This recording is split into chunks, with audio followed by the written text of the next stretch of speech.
छत्तीसगढ़ में 15 नवंबर से समर्थन मूल्य पर धान खरीदी की शुरुआत होते ही राजनीतिक माहौल गर्मा गया है। धान खरीदी प्रक्रिया को पारदर्शी और व्यवस्थित रखने के लिए कांग्रेस ने एक राज्य स्तरीय निगरानी समिति गठित की है, लेकिन इस कदम ने राज्य की सियासत में नई हलचल पैदा कर दी है। उप मुख्यमंत्री अरुण साव ने कांग्रेस के इस फैसले पर सवाल उठाते हुए तीखा हमला बोला और धान खरीदी के मुद्दे को लेकर कांग्रेस पर किसानों के साथ वादा खिलाफी के आरोप लगाए।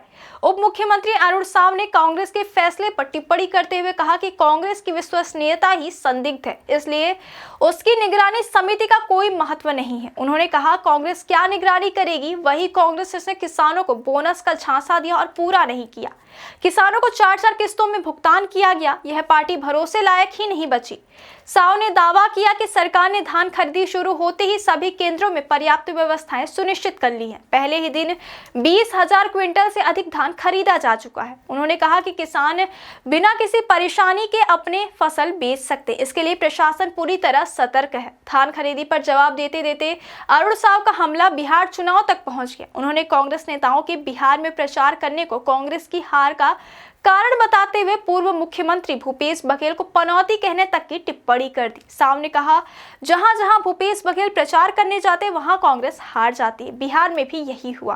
कांग्रेस अपने नेताओं की वजह से ही डूब रही है। उन्होंने यह भी आरोप लगाया कि बिहार चुनाव में कांग्रेस नेताओं ने केवल दिखावा किया, जबकि वास्तविक मदद छत्तीसगढ़ के बीजेपी नेताओं ने की। अपने ही नेताओं पर भरोसा न कर पाने वाली कांग्रेस बिहार की जनता को कैसे भरोसा दिलाएगी? इस पर भी साव ने सवाल खड़े किए। अरुण साव ने हाल ही में बेगूसराय में मछुआरा समुदाय से मुलाकात के दौरान राहुल गांधी के तालाब में कूदने वाले वायरल वीडियो का भी जिक्र किया। उन्होंने तंज कसते हुए कहा कि राहुल गांधी जहां डुबकी लगा दे वहां से कांग्रेस का डूबना तय है। साव के इस बयान ने राजनीतिक हलचल को और तीखा बना दिया। भाजपा इसे कांग्रेस की असफलता की निशानी बता रही, वहीं कांग्रेस भाजपा पर मुद्दों से भटकाने का आरोप लगा रही है।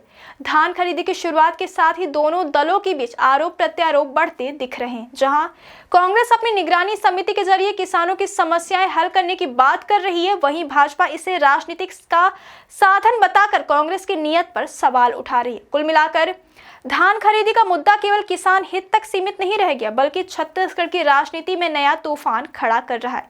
आने वाले दिनों में यह सियासी घमासान और तेज होने की उम्मीद है।